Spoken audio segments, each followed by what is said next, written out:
Antes de ello quiero comentarles que finalmente en la minuta del Senado de los Estados Unidos, en el caso de las remesas, hay, yo diría, logros muy importantes, y ese logro es de nuestros paisanos y paisanas, principalmente por el envío de cartas a sus senadores, sobre todo aquellos que tienen la doble nacionalidad, que fue algo que se impulsó y llegaron muchísimas cartas de las y los senadores que fueron a visitar a senadores de Estados Unidos para pedir pues que no hubiera impuesto a las remesas.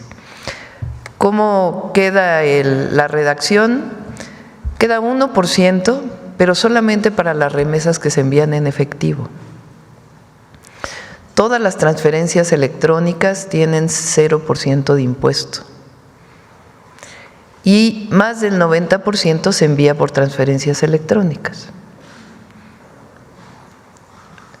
Para aquellos que envían en efectivo, el viernes de esta semana vamos a anunciar un programa especial a través de la tarjeta de Finabien para poderles reembolsar ese 1%. A ver si me pasas la gráfica. Todavía no se aprueba, pero ya es la redacción que se envía para su aprobación en esta iniciativa. De acuerdo con Banco de México, 99% de las remesas se envían por transferencia electrónica. Pero estamos todavía checando porque el 0% de impuesto es para aquellos que envían por tarjeta de crédito, tarjeta de débito o alguna otra transferencia electrónica, y los que envían en efectivo es un porcentaje muy pequeñito. Y para aquellos que envían en efectivo vamos a dar un reembolso de ese 1% a través de la tarjeta de Finabien, tarjeta paisano de Finabien. Entonces, es un logro de las paisanas y los paisanos y les enviamos un cariñoso abrazo, saludo y reconocimiento, para que no digan. Gracias, buenos días, Presidenta. Karina Aguilar, de Diario 24 Horas. Preguntarle sobre el tema con el que inició de las remesas. ¿Cómo será este esquema por el que el gobierno va a regresar el 1% del impuesto? Y si ya sabe más o menos a cuánto ascendería en promedio este recurso. Realmente estamos hablando, de acuerdo con el Banco de México, 99% de las transferencias son electrónicas. Eso significa cero impuesto a las remesas. Todas las transferencias electrónicas, cero impuesto. Ese es un gran logro. El único que tendría un impuesto de 1% serían las transferencias en efectivo. Estamos esperando, pues, primero a que pase, si es que pasa esta ley que impulsa el presidente Trump y los legisladores republicanos, primero esperando a que pase para no avanzar más hasta que no sea pues una realidad. Pero es muy importante porque recuerden que iniciamos en el 5%, después 3.5%, en el 3.5% todavía se decía que aquellos que no tenían nacionalidad iban a pagar el 3.5% y los que tenían nacionalidad no. Ahora es para todos y para todas y solo el 1% si son transferencias en efectivo. Vamos a esperar pues cuál es el resolutivo final. Pero ¿cómo lo haríamos y a cuánto ascendería? Pues primero depende ya que se apruebe. Y se haría, recuerden que hay una tarjeta de Finabien que coordina Rocío Mejía, que pueden adquirir las y los paisanos en los consulados y que les permite hacer las transferencias. Incluso también hay una aplicación ahora. Para todos aquellos que lo hicieran en efectivo y que pudieran recoger aquí a través de esa tarjeta, pues se devolvería el 1%. No es mucho, dado que es el 1%. Entonces, el 1% del 1%. Entonces, se estaría hablando pues de menos, en total de 5,000 millones de pesos, mucho menos que eso. Pero estamos esperando a todo y ver cómo pueden acceder a la tarjeta del Finabien. Gracias. Hoy en el diario 24 Horas tenemos publicado en información de que Birmex… Al final, por eso también estamos esperando, porque pago en efectivo quiere decir que no se hace a través de una institución bancaria, sino de muchos lugares que hay en Estados Unidos donde se llega con el efectivo. Y entonces aquí pues ya se tendría la tarjeta del Finabién y ya se vería cómo se recupera. Gracias. Le comentaba que publicamos hoy que Birmex se negó a ser auditado en 2024 por un despacho externo y con ello incumple los lineamientos de las Secretarías de Hacienda y del Bienestar, que señalan que sus estados financieros deben ir acompañados de una auditoría practicada por un despacho externo. ¿Habrá sanciones o ya se está investigando por qué no se permitió el acceso ni siquiera a las instalaciones de Birmex del auditor externo, del despacho de auditoría? Lo informamos, le preguntamos a Carlos Ulloa y lo informamos con gusto. ¿Esto no formaría parte de toda la investigación que se estuvo haciendo, que se está haciendo por el tema de los medicamentos que se estaban dando a un sobrecosto de la licitación? No tengo conocimiento en este momento de si se dejó o no entrar a un auditor externo y qué es lo que quería auditar. Entonces tengo que revisarlo para saber exactamente ¿a qué te refieres con tu pregunta? Pero con gusto lo informamos. Que como parte de los lineamientos que establecen Hacienda y Secretaría del Bienestar, se establece que debe de ir acompañados los estados financieros de la empresa por un despacho, por una auditoría de un despacho externo. Sin embargo, la empresa no le permitió ni siquiera el acceso físico. Hay que ver este cuándo despacho. fue eso y en a el qué se 24. referían y si es el caso, lo informamos con todo gusto. Por otro lado, entiendo… Lo que tiene que ver ya con la otra compra, que es importante, eso se hizo en enero, recuerden, del 2025. Y afortunadamente se detectó a tiempo y no hubo daño al erario. De todas maneras, la Secretaría Anticorrupción pues está ya terminando todo su análisis.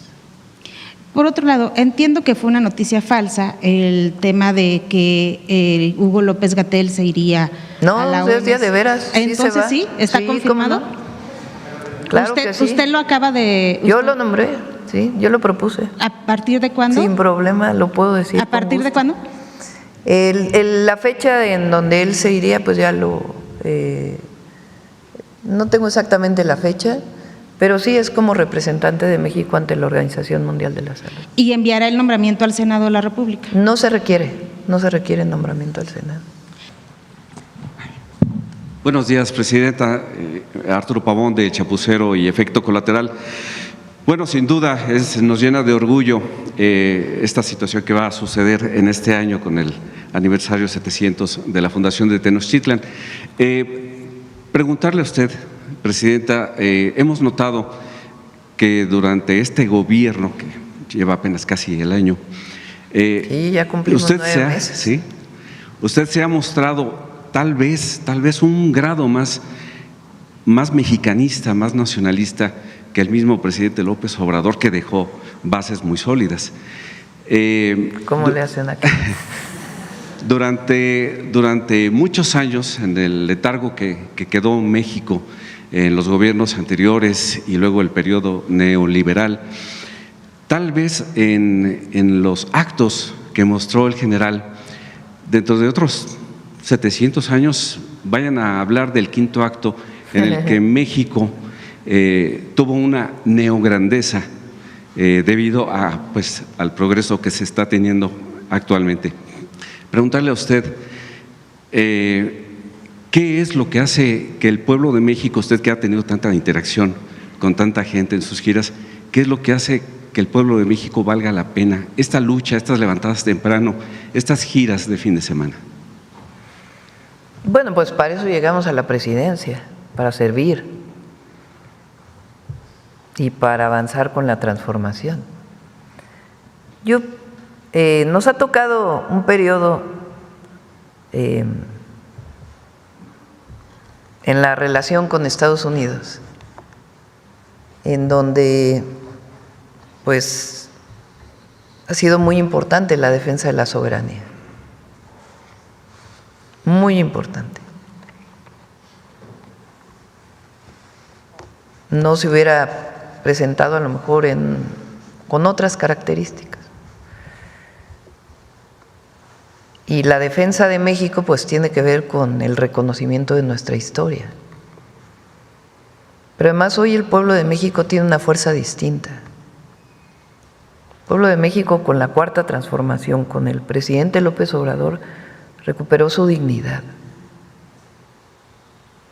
Esta idea de todo el periodo neoliberal de que lo mejor estaba fuera de México, de que había que mirar a otros lados para poder emular o tener como visión otros horizontes, pues cambió. No porque no haya que ver cosas importantes que ocurren en otros países y que podamos replicar, no es porque no haya buenas experiencias, pero la fuerza histórica y cultural de México es algo de la que todas y todos los mexicanos debemos sentirnos orgullosos. Y es propicio en este momento pues la defensa siempre de México y nuestra soberanía.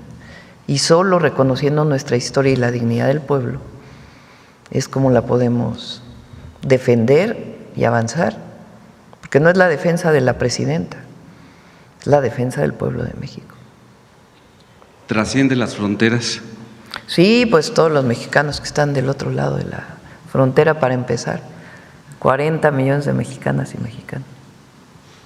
Ya en otro tema, hemos visto en el índice de precios al consumidor que se ha mantenido la inflación pues bastante baja. ¿Eso a qué se debe? ¿Qué es lo que usted considera que nos ha apoyado para que esta inflación pues se mantenga ya en una segunda quincena del mes de junio? Subió un poco en abril y bajó en mayo. El incremento de abril se debió principalmente al aumento en pollo y carne de cerdo y carne de res. Ahora bajó, entre otras cosas, por la disminución del precio del pollo. También hay momentos en que ocurre eso. O sea, no siempre vale lo mismo, sino que hay momentos dependiendo de la época del año. Nos ha ayudado mucho el PASIC, el acuerdo con el que menciona aquí Iván todos los lunes, este acuerdo que se tomó en su momento cuando fue la guerra, cuando estalla la invasión rusa a Ucrania, la guerra en Ucrania, suben mucho los precios. Y se hace un acuerdo por parte del presidente López Obrador con comercializadores y productores. Y nosotros lo mantuvimos para poder mantener la canasta básica en un margen que estamos revisando permanentemente. Entonces eso ha ayudado mucho, ha ayudado también el acuerdo que tuvimos con gasolineros.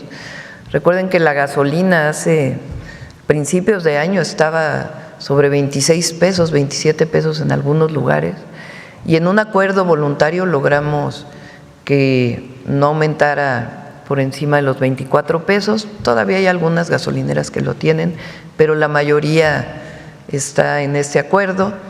Es un logro además que está avanzando en una serie de acciones que ellos nos pidieron y que estamos desarrollando, como disminución de trámites y otros temas que a ellos les afectan.